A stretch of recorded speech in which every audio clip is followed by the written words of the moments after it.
quiero hacer una pregunta, es una pregunta sencilla, así que no vayan a tener miedo porque muchas veces cuando nos preguntan tenemos temor. Quiero hacer una pregunta y ¿cuántos acá aman a Dios? Quiero que levanten sus manos, quiero verla. Quiero ver sus manos levantadas. Si amas a Dios, levanta tu mano. Ok, puedes bajarla. El día viernes estaba con un grupo de estudio, estaba con unos muchachos, estábamos platicando y en medio de la plática, sin querer queriendo, nació este mensaje. ¿Te recuerdas de que yo siempre digo de que al terminar los domingos de predicar me subo al carro, le pregunto a mi esposa cómo le pareció el mensaje, cómo Dios la bendijo, cómo Dios le habló, y luego empiezo a preguntarle al Señor qué vamos a predicar el siguiente domingo? Siempre te digo algo, siempre le pido a Dios que haya otro predicador, Señor, que haya otro predicador, porque de verdad es un compromiso bien grande estar buscando la presencia. Y yo le digo al Señor, mándame algún siervo, y me llama Sean y me dice, voy a predicar este domingo, y no mira que le da al telele y mañana lo operan. Entonces yo estaba tratando de hacerme el kit, y te voy a decir por qué. Porque cuando el Señor no me habla el lunes, martes o miércoles, ya me empiezo a preocupar, y ya llegar viernes sin el mensaje, terrible. La semana pasada Jairo llegó a mi casa el día sábado y no aterrizaba. Jairo estaba con el mensaje que yo, Dios mío, era un montón de cosas que tenía escritas, pero había algo que no me encajaba. Y Jairo solo llegó y me dijo, uy, hoy va a ser noche de desvelo. Y yo, sí, va a ser noche de desvelo, le digo. Pero el Señor me dio el mensaje pronto, ¿te recordás? De hecho, cerré la computadora y dije, ya no más. Y me fui a sentar y me puse a ver tele. A los 5 minutos me levanté y le dije, ya está solucionado. El Señor me habló, terminé el mensaje, pude predicar. Pues esta semana estaba hablando con estos muchachos y Dios, en medio de la plática, hizo que brotara el mensaje. Me empezó a arder el corazón y empecé a sentir como que el corazón se me salía del pecho. Y fue cuando empezamos a hablar con ellos sobre lo que hablamos la semana pasada en 2 Corintios 11, 23, 28. Ahí fue donde nosotros pudimos ver cómo el apóstol Pablo fue humillado, perseguido, azotado, fue apedreado, fue víctima de naufragio más de una oportunidad, fue encarcelado, vivió muchos peligros, perdió el respeto de muchos y el amor de su pueblo. También tuvo hambre, sed, frío, etcétera, etcétera, etcétera, etcétera. Eso vimos la semana pasada. Y esto fue impresionante, y cuando hablábamos con ellos de esto, podemos darnos cuenta de algo que es poderoso. Y es que a pesar de todas las vicisitudes y todos los contratiempos que el apóstol Pablo tuvo en su vida y en su ministerio, su amor por Dios nunca varió. Su amor por Dios siempre fue firme. Y lo encuentras tú en las cartas, pese a todas las tribulaciones, todas las situaciones, cárceles, dolor, hambre, sed, todo lo que él pasó, pese a todo eso, siempre se mantuvo firme y fiel a Dios. Y cuando yo hablaba con ellos, esto me impactó tanto, y te voy a decir por qué. Porque es tan interesante el ver cómo nuestro amor y nuestra fidelidad a Dios muchas veces se ve comprometido cuando nosotros estamos en la cuerda floja en medio de las dificultades. Nuestro amor a Dios muchas veces se opaca en nuestro corazón cuando nos vemos amenazados o sentimos que hay oposición en nuestro caminar. Sentimos que nuestro amor por Dios se nubla en nuestra vida cuando nos vemos frente a situaciones difíciles que nos rodean y están en contra de nosotros. Voy a abrir un paréntesis. Comprendo muy bien, mira esto pues, comprendo muy bien que una reacción humana natural es que en medio de las dificultades, en medio de la turbulencia en la cual nosotros nos encontramos, muchas veces nosotros nos enfrentamos o caemos en desánimo y cansancio. Es normal. Muy diferente es estar agotado, muy diferente es sentirte desanimado por lo que estás pasando y las batallas que estás luchando y porque te cansa pelear. Y muy diferente es que tú empieces a cuestionar en tu corazón si de verdad amas a Dios. Muy diferente es si en realidad en tu corazón se empieza a desvanecer ese amor que profesabas a Dios. Por eso pienso que somos muy fáciles y somos muy rápidos para decir que amamos a Dios cuando alguien nos pregunta. Si te das cuenta, muchos de nosotros ni pensamos, solo levantamos la mano y decimos amamos a Dios, damos un rotundo sí cuando alguien nos pregunta. Pero muchas veces, y me he preguntado, ¿será que cuando decimos que amamos a Dios, estamos conscientes de lo que estamos diciendo? ¿Estamos conscientes y tenemos al menos la idea o tenemos bien claro lo que significa amar a Dios? Decir que amamos a Dios resulta sencillo. El problema es sostener eso cuando estamos en medio de las dificultades. Decirlo es fácil. Sostenerlo cuando estás en un hospital con una enfermedad terminal, ahí es donde a muchas personas se les complica. Sostenerlo cuando tu hijo está muriendo en un hospital, ahí es difícil. Sostenerlo cuando no hay para comer, ahí resulta difícil. Sostener que amas a Dios cuando tu esposa está con otro hombre, ahí es difícil. Sostener que amas a Dios cuando tus hijos se están muriendo por las drogas, a mucha gente le resulta difícil.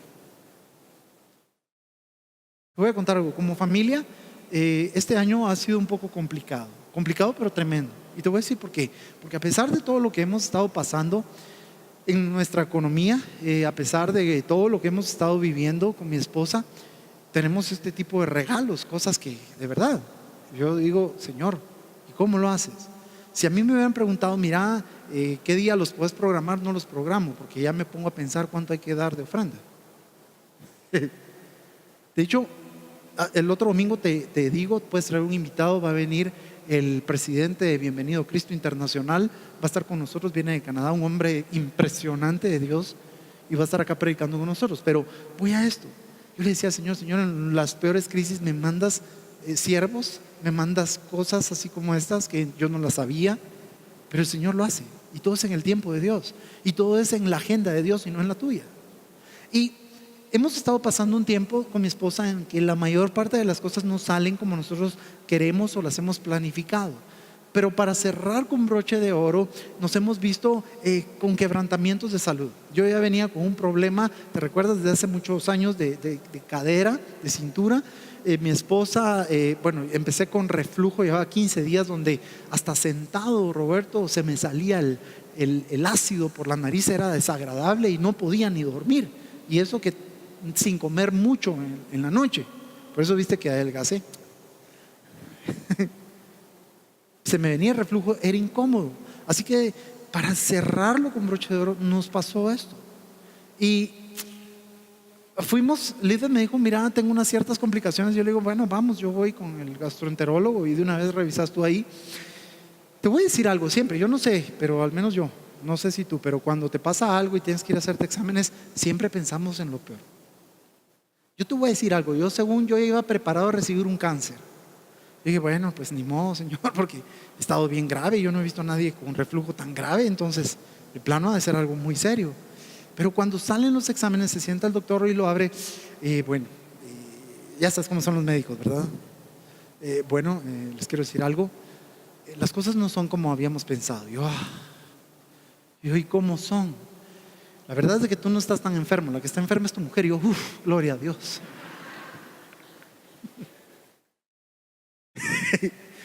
Lisbeth estaba peor, pero ella no tiene síntomas. Y empieza a decirle todo lo que Lisbeth se desinfla ahí cuando lo está diciendo. Y oyendo, yo dice, bueno, sí tiene algo serio, pero no es tan grave, o sea, no es un cáncer. Y empieza a decir el doctor y empieza a explicar, mire, es que hay 3 tipos. Y yo le digo, si está peor que yo, entonces yo, ¿por qué tengo todo esto? Le decía yo. Entonces me dice, mire, hay 3 tipos de personas. Uno que tiene todos los síntomas, pero no está tan mal. Entonces sí, eso soy yo. Hay otro, no es de que sea chillón, es porque así es. Hay otro que no siente nada, pero ese está fregadón por dentro. Y el tercero, ese sí es desgraciado, ese tiene los síntomas y está mal por dentro.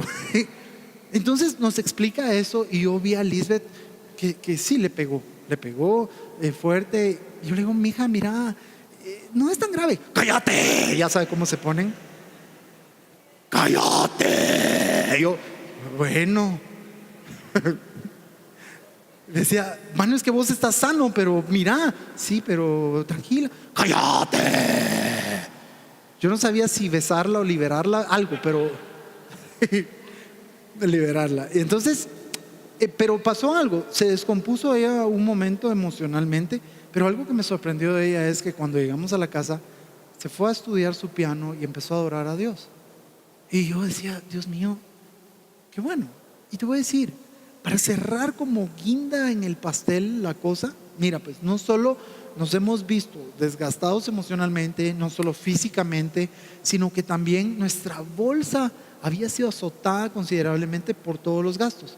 Y para cerrar, yo no sé si tú sabías, pero el domingo pasado salimos disparados de acá de la iglesia y nos fuimos a meter al hospital porque Valeria se nos enfermó. Y se nos enfermó considerablemente. Y la verdad es de que me dice el sábado, papá, mira, me duelen las piernas, mi hija, usted hace ejercicios, así es normal. No, pero es que no hice tanto, si me duele terrible. Y yo, ay, aguántele, como los machos, es mujer, pero yo decía, como los machos, mija, aguántele, hágale ganas. Y el domingo que se levantó, ya ella tenía la nariz bien grande, ya venía con un dolor, tanto que yo le dije, en mi casa, de mi lado, mi mamá, somos narigones, y yo le digo, bueno, tal vez ya estás mutando, mija, y te estás poniendo como la abuelita Yoyo, y algo así ha de ser, porque estaba todo hinchada, y bueno, nos vamos al hospital y quejándose del dolor. En el hospital no dijeron nada, mira, está bien, y no convencidos pensamos que era una sinusitis, y nos vamos con el médico no le ve nada, le manda a hacer un TAC, unos exámenes y todo. Vamos con su pediatra y que si la muchachita tenía mononucleosis. Y el problema es de que si no lo hubieran revisado y hacerle los exámenes, sus músculos se le hubieran contraído y se hubieran atrofiado. Y el doctor me dice, mire, tenga cuidado con esto. El día jueves la fui a sacar, ya estaba en silla de ruedas en el hospital porque ya no pudo caminar. Entonces, del colegio de silla de ruedas porque ya no pudo caminar, y fue terrible. Pero a pesar de que fue un tiempo de mucha incertidumbre, porque estás después para recibir los exámenes y que te diga el doctor qué ondas, después de mucha incertidumbre, un tiempo de quebrantamiento y mucho dolor, te soy muy honesto, quiero contarte, en medio de todo eso, en lugar de tomar una actitud carnal o una actitud humana, inmadura, de venir a molestarnos con Dios, empezar a reprochar con Dios y empezar a preguntarle por qué a Dios, interrogarlo, sentarlo en el banquillo de los acusados y preguntarle, Señor, ¿por qué nos pasa esto si somos siervos tuyos? Porque muchas veces lo podemos hacer. Pero en lugar de hacer esto y quejarnos por los infortunios que estábamos viviendo, tuvimos una actitud diferente. Tuvimos una paz sobrenatural en el corazón. Yo no me lo explico. Una paz extraordinaria, y aparte de lo incómodo de las situaciones, nunca venimos nosotros como esposos a cuestionar el amor incondicional de Dios. Nunca. Nunca venimos en medio de ese escenario turbulento a pensar que Dios era malo, así como mucha gente piensa. Que Dios no te ama y que Dios es un Dios malo porque te manda ciertas situaciones en la vida. Hay mucha gente, te has dado cuenta, que dice, si Dios es bueno porque hay guerra, si Dios es bueno porque mueren los niños. Hay muchos cuestionamientos de eso. Nunca hicimos algo así de esa manera, sino que al contrario, yo te voy a contar, en mí, en lo personal, todavía no he platicado esto con Lisbeth, pero en lo personal, mientras más roja se ponía la situación, yo sentía que amaba más a Dios. De verdad. La crisis, de hecho, estabas conmigo en la casa, ¿te recordás, mijo? Y va la tarjeta de crédito, ya las tarjetas de crédito ya estaban como mojarra fuera del agua, ya tronando, porque había que pagar, había que comprar medicina, orábamos y nada sucedía. Y aquel me decía, wow, pastor, si gastas en medicina, no es de que yo quiera gastar, nos tocó vivir esta situación en este momento, pero a pesar de todo eso, a pesar de que no había ni siquiera recursos para comprar la medicina, te voy a decir algo. En mi interior había más amor por Dios. Y no es de que sea masoquista, no es decir, al pastor por más le gusta. No. Amaba más a Dios y necesitaba más al Señor. Era algo que no te puedo explicar, pero es un amor precioso. Y de hecho el miércoles que tuvimos la iglesia casa fue algo glorioso, un tiempo de adoración. Y fue inimaginable lo que Dios estaba haciendo y llenando mi corazón de mucho amor y necesidad de Él. Ahora, como pastor me siento orgulloso, me siento bien de mí mismo porque di una talla, porque tal vez esto hubiera sido lo contrario y nunca te hubieras enterado. ¿Me entiendes? Ahora, voy a abrir un paréntesis. Cuando te cuento todo esto, no vas a decir, ay, el pastor solo se queja. No, te estoy abriendo mi corazón. ¿Por qué? Porque mucha gente ha idolatrado a los pastores, a los apóstoles y los maestros, todo esto los idolatran y creen que, wow, son superhéroes. No, somos gente común y corriente con problemas como los tuyos, pero que tenemos que tener la frente pegada al suelo orándole al Señor porque tenemos una responsabilidad de gente. ¿Me entiendes? Pero somos normales, los mismos problemas y a veces están más clavos porque el diablo nos quiere matar, nos lleva a hambre. Entonces, la situación acá es que me empecé a sentir muy contento, me empecé a sentir satisfecho como un hijo de Dios. ¿Sabes por qué?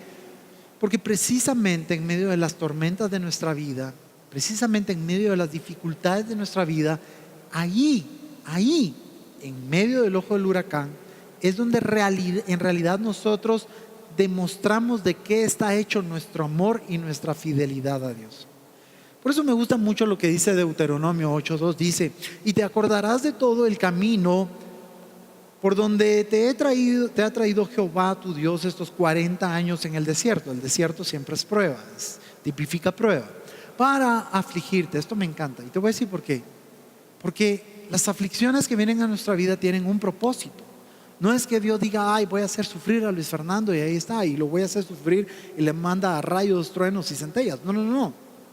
Toda prueba, oye esto, toda prueba por la cual tú pasas tiene un propósito de Dios y es el siguiente.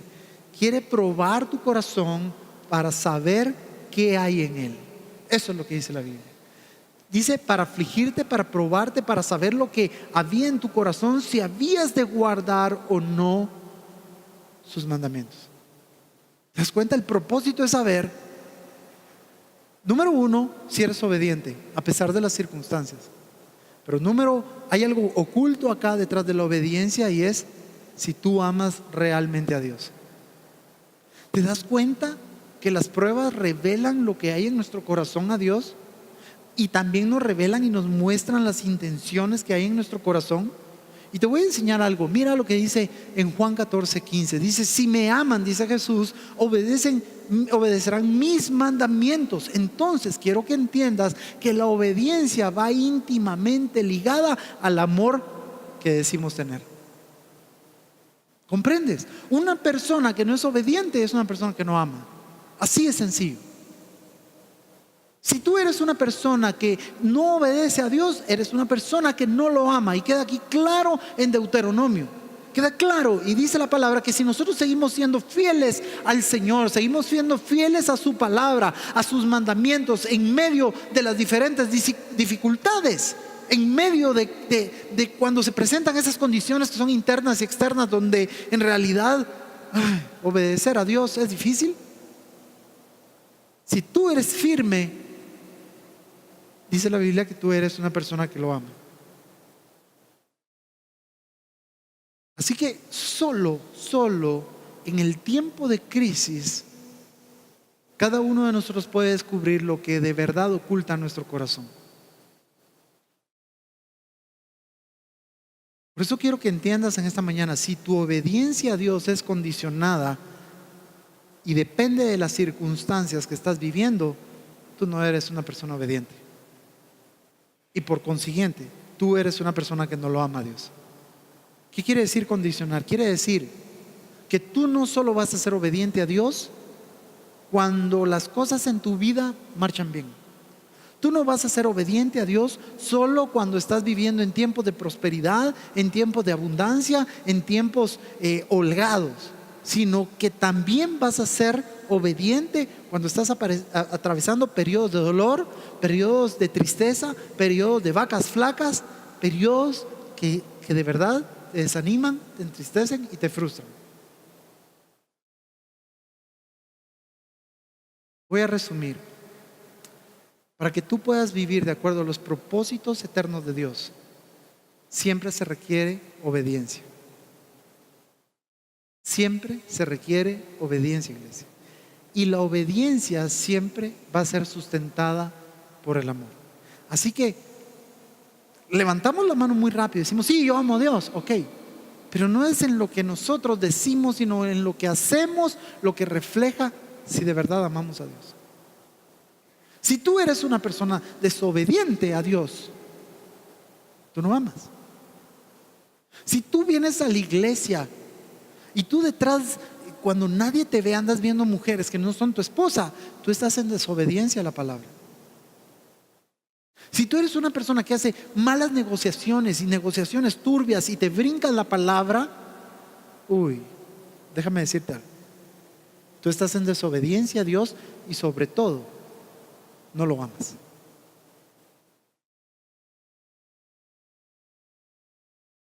Hay un, no sé cómo llamarlo. No sé si es espíritu o no llamarlo espíritu. Es una tendencia en la que, mira en dónde ha caído la iglesia. Una tendencia en la que como iglesias hacemos lo que es funcional aunque no sea bíblico. Y ahí tenemos que tener cuidado. Porque muy iglesia grande puede ser, muy iglesia muy llena, pero si estás haciendo algo que no está acorde a la palabra del Señor, por más que lo quieras justificar, tú eres una persona o una iglesia en desobediencia. Y la obediencia revela cuánto amas, y cuánto amas se revela en medio de la crisis. Por eso vuelvo a preguntar, ¿amas realmente a Dios? Te voy a decir algo, perdona que insista con lo mismo, pero te pregunto esto no para yo quedarme satisfecho con tu respuesta, decir, sí aman a Dios. No. Es para que tú en realidad escudriñes tu corazón y te des cuenta si de verdad estás amando al Señor. Y te voy a decir por qué. Porque hay muchas personas que su amor y su relación de Dios pende de cómo esté su economía. La define su economía, la define la abundancia de posesiones que tiene, la define su sanidad física, que tengan un trabajo, que su negocio esté viendo en popa, que tengan un matrimonio saludable y estable, que tengan hijos que sean obedientes, etcétera, etcétera, etcétera. Hay mucha gente que queda sin riqueza y le da la espalda a Dios. Hay mucha gente que cae en enfermedad y le da la espalda a Dios. Hay mucha gente que se queda sin trabajo y le da la espalda a Dios. Su amor es totalmente condicional. Buscan a Dios solo porque tienen interés en su corazón. Y te voy a decir algo. Considero que es feo que a uno lo amen por lo que uno tiene y no por la calidad de persona que es. Yo no sé si aquí alguno de ustedes alguna vez tuvo un amor o algo que lo siguiera por interés. Pero si ustedes miren a Maco cómo le hace el cita. Vos eras el interesado ahí, no ella. Qué cuero, ¿ah? Ahora los patos le tiran a las escopetas, aguante. Pero yo no sé, pero es feo. Ahora te puedes imaginar lo feo que es que el ser humano, que sus hijos lo busquemos por lo que Él nos puede dar y no por la esencia de su corazón, no por lo que Él es. Te voy a decir algo que sí me enoja y me detona molestia. Te voy a decir que es que como cristianos ya olvidamos que nosotros éramos inmerecedores. Como cristianos se nos olvidó que nosotros no merecíamos nada, ni siquiera salvación merecíamos. Fíjate, ¿ves?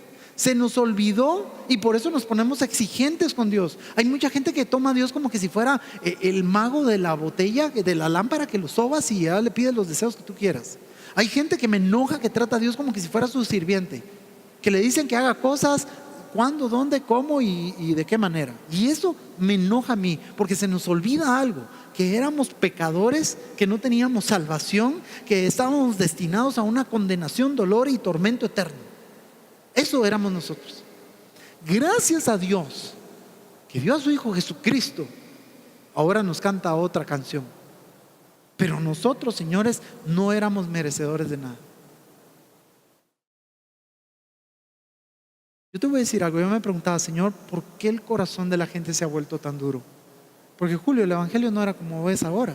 La gente, los evangélicos, era diferente a hoy. Y eso me sorprende tanto, y te voy a decir por qué. Porque la Biblia dice en Lucas 18:8 que cuando venga el Hijo del Hombre, ¿será que va a encontrar fe en la tierra? ¿Será que va a encontrar gente que de verdad lo ama, que cree en sus mandamientos? ¿Mm? Yo me preguntaba cómo es que se ha endurecido tanto el corazón de la gente y la gente se ha vuelto tan materialista. Y te voy a decir algo, la obra macabra está detrás de los falsos maestros que tenemos hoy en día, que andan sembrándole la idea a la gente que Dios existe solo para bendecirnos, solo para prosperarnos, solo para engrandecernos, solo para agradarnos, para que te vaya bien en tu negocio, para que tengas éxito en todo, como que si fuera un amuleto el Señor. Eso me enoja. Esas enseñanzas te ponen como que, no, a que tú desees lo mejor de la vida. Y no estoy diciendo que esté malo, pero que Dios solo para eso te sirve. Para que tú tengas lo mejor de la vida, tengas unas finanzas saludables, crecientes, para que tengas el mejor carro, la mejor casa del barrio. Y te retan a que lo creas y a que lo desees y lo exijas. ¿Y qué si Dios te quiere tener pobre? ¿No dice el Señor que tendremos pobres? ¿Ah?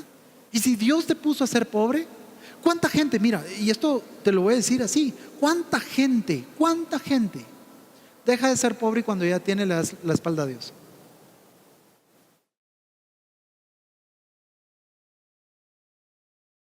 Lastimosamente se está predicando un evangelio terrible de materialismo, un evangelio barato, un evangelio fácil. Se está preparando a la gente para que pueda vivir en la tierra, pero no para una eternidad.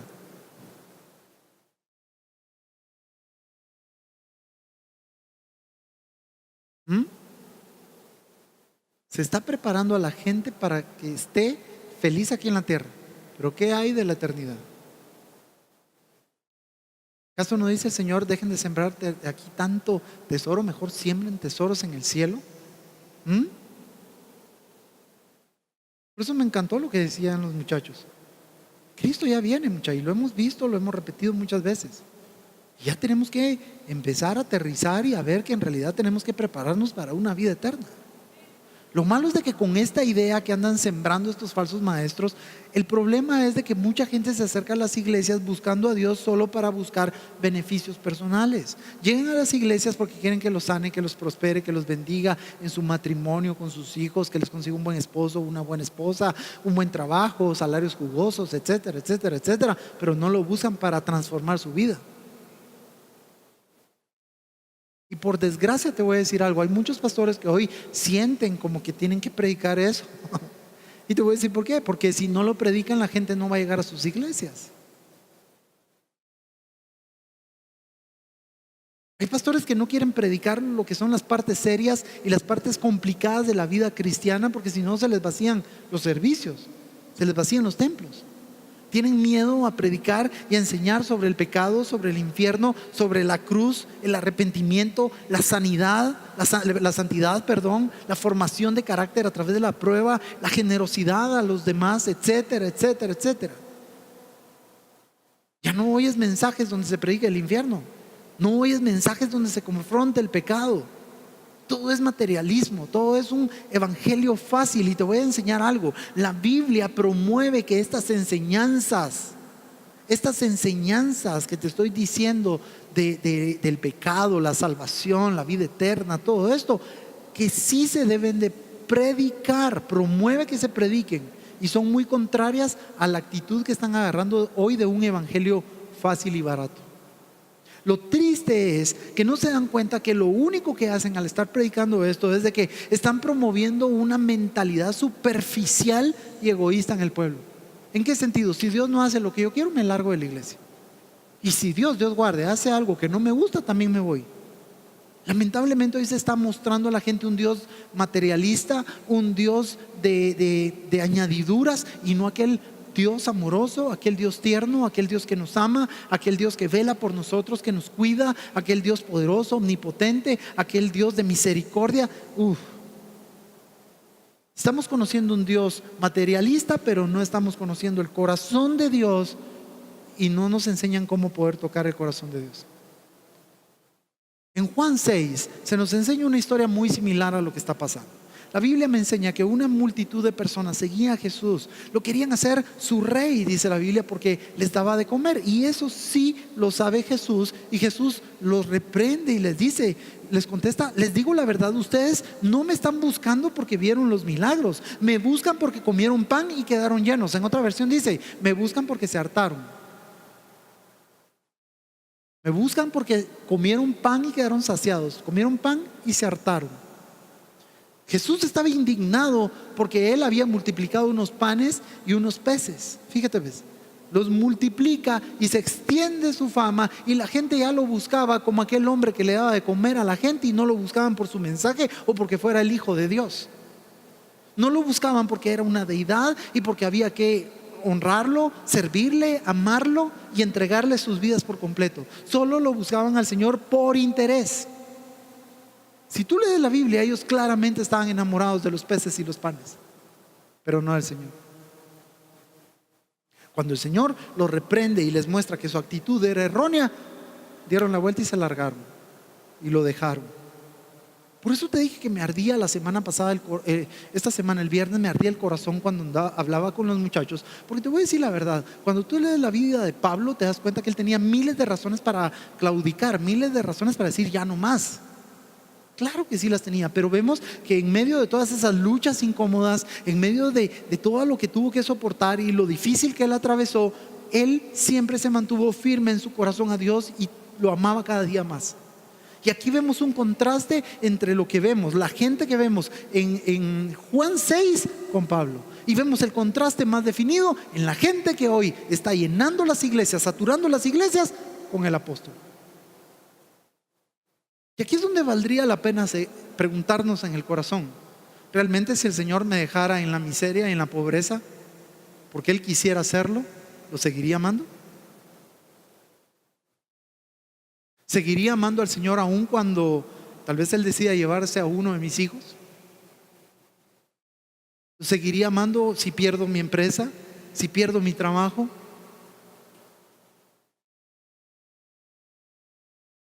¿Lo seguiría amando aunque no tenga que comer?